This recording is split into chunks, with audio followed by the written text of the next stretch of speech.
10th class. आज हम करेंगे 3.5 का क्वेश्चन नंबर 4। इसके फर्स्ट पार्ट में क्या स्टेटमेंट दी हुई है आपको, एक छात्रावास के मासिक व्यय का एक भाग नियत है।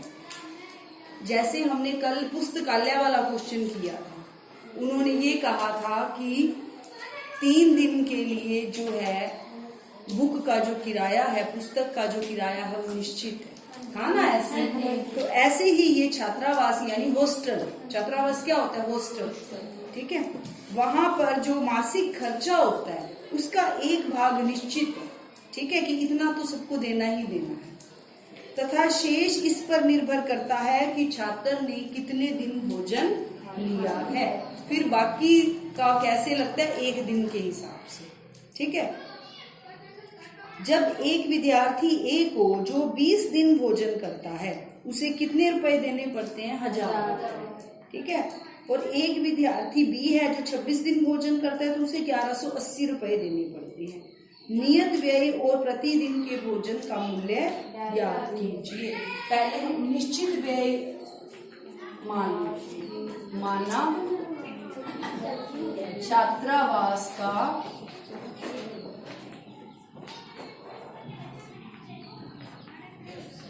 नियत व्यय या निश्चित व्यय x रुपये, ठीक है। और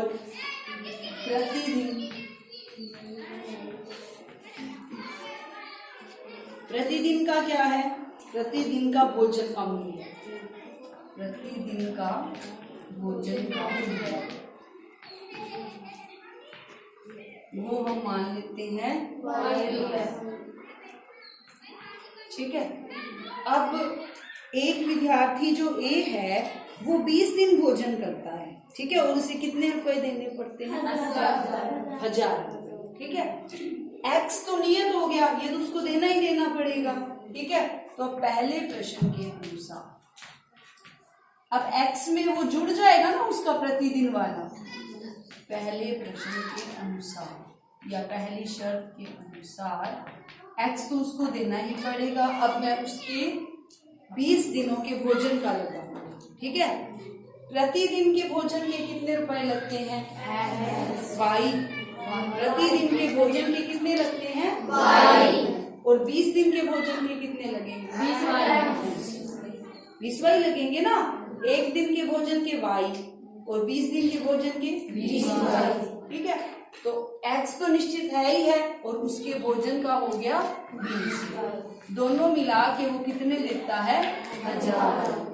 बन गई एक समीकरण, ठीक है। अब दूसरे प्रश्न के अनुसार फिर दूसरा विद्यार्थी है बी, उसको कितने देने पड़ते हैं, 1180, और कितने दिन भोजन करता है, 26 दिन, यानी निश्चित तो उसको देना ही पड़ेगा। और 26 दिन का कितना होगा उसका, 26 वाई, ठीक है। ये कितना होगा, 1180। 2 समीकरणें बन गई, ठीक है। अब इसको आपने वज्र गुणन विधि से हल करना है, ठीक है। पेपर में आए तो आप कोई भी विधि लगा सकते हो, अगर नहीं लिखी हुई तो, ठीक है। अब इसको हल आप अपने आप करेंगे। अब सेकंड पार्ट, फोर्थ का सेकंड, एक भिन्न 1/3 हो जाती है जब उसके अंश से 1 घटाया जाता है, और वह 1/4 हो जाती है जब हर में 8 जोड़ दिया जाता है। भिन्न निकालनी है हमें, भिन्न में क्या होता है, अंश और हर। तो अंश मान लो, माना अंश x, हर तो भिन्न क्या हो जाएगा, x। ये तो करवाया था ना पीछे, आसान है ना ये तो। अब पहले प्रश्न के अनुसार, ठीक है, क्या कह रहे हैं, भिन्न 1/3 हो जाती है जब उसके अंश से 1 घटाया जाता है। अंश क्या है, x, इसमें से 1 घटा दो, ठीक है। हर में कुछ नहीं करना, हर क्या है, y। तो भिन्न कितनी हो जाती है, 1/3, ठीक है। अब इसको क्या करोगे, आर पार गुना, समीकरण बनाने के लिए, ठीक है। 3 को इससे करो 3x, 1 से करोगे तो 3 बराबर y, तो 3x - y बराबर 3, एक समीकरण ये बन गई। ठीक है, अब दूसरे में दूसरी शर्त क्या है? 1/4 हाँ, भिन्न एक यानी भिन्न हो जाती है ना 1/4 जब हर में 8 जोड़ दिया जाता है, यानी अंश में कुछ नहीं करना।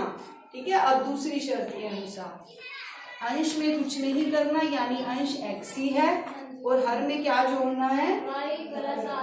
y plus r। तो भिन्न कितनी हो जाती है? 1/4। और इसको भी आर पार गुना कर दो, 4x बराबर y प्लस r। ठीक है, 4x माइनस y बराबर r। ये बन गई दूसरी समीकरण। ठीक है, दोनों समीकरणें हो गई। अब इनको हल करें। थर्ड पार्ट देखो, फोर्थ का। यश ने एक टेस्ट में 40 अंक अर्जित किए। जब उसे प्रत्येक सही उत्तर पर 3 अंक मिले तथा अशुद्ध उत्तर पर 1 अंक की कटौती की गई, यानी नेगेटिव मार्किंग है। ठीक है, नेगेटिव मार्किंग पता है क्या होती है? गलत के भी नंबर कटते हैं। आपके तो नंबर सही के तो मिलते हैं आपको नंबर, लेकिन गलत के कटते तो नहीं ना आपके नंबर। तो उसमें आपको गलत भी सोच समझ के करना होता है। या तो खाली छोड़ दो, ऑप्शन वाले में जब नेगेटिव मार्किंग होती है तो ऑप्शन वाले क्वेश्चंस में अगर आपको ये श्योर है कि ये क्वेश्चन आपको नहीं आना, तब आपने उसमें क्या करना होता है? खाली छोड़ना होता है। अगर आप उस पर निशान लगा दोगे और वो क्वेश्चन आपका गलत है तो आपका एक अंक कट जाएगा। ठीक है, ये डिपेंड करता है कि नेगेटिव मार्किंग कितनी है। ठीक है, अब इसमें उसने 40 अंक कब लिए हैं? जब उसे सही उत्तर पर तो 3 मिले हैं और जब उसका उत्तर गलत था तो उसका 1 अंक कटा है। ठीक है, तो हमने इसमें 2 शर्तें दी हुई हैं और हमने लास्ट में बताना ये है कि टेस्ट में कितने प्रश्न थे। ठीक है, देखो अब उसे सही उत्तर पर अंक मिले हैं और गलत उत्तर पर अंक कटे हैं, तो मुझे दोनों ही मानने पड़ेंगे, है ना। तो मैं ये मान लेती हूँ कि माना क्या माना कि क्या माना यश माना यश द्वारा दिए गए सही उत्तर, सही जो उसने किए हैं वो उसने x प्रश्न किए से। ठीक है, और जो उसने गलत किए हैं यश द्वारा दिए गए गलत उत्तर, वो मान लो कितने हैं? ठीक है, उसको अंक कितने मिले हैं? 40। सही उत्तर पर कितने अंक मिले हैं? 3। अब अगर उसके सही उत्तर x है, ठीक है, अगर उसने और उसको अंक कितने मिले हैं? 3। एक क्वेश्चन पे 3 मिलते हैं और उसने सही कितने किए हैं? x।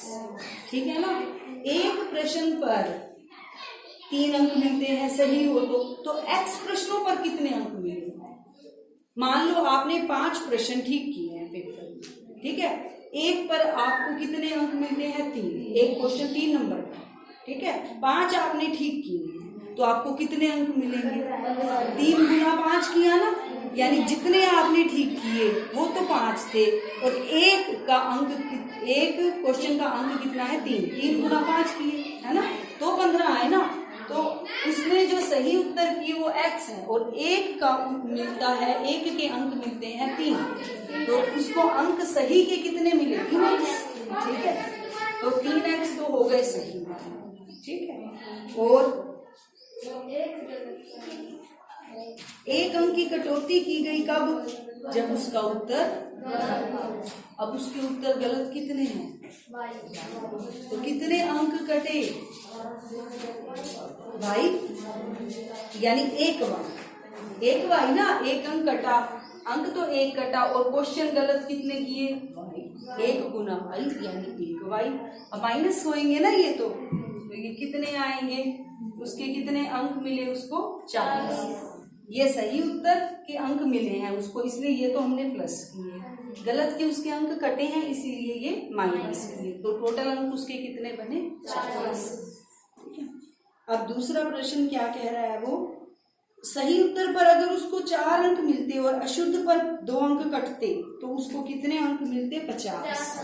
ठीक है, सही उत्तर पर 4 तो 4x हो जाएगा, है ना, और 2 अंक कटे तो 2y बराबर कितने अंक मिलते? 50। बन गई 2 इक्वेशंस। ठीक है, अब इन दोनों को आपने हल करना, उतारना, ये उतार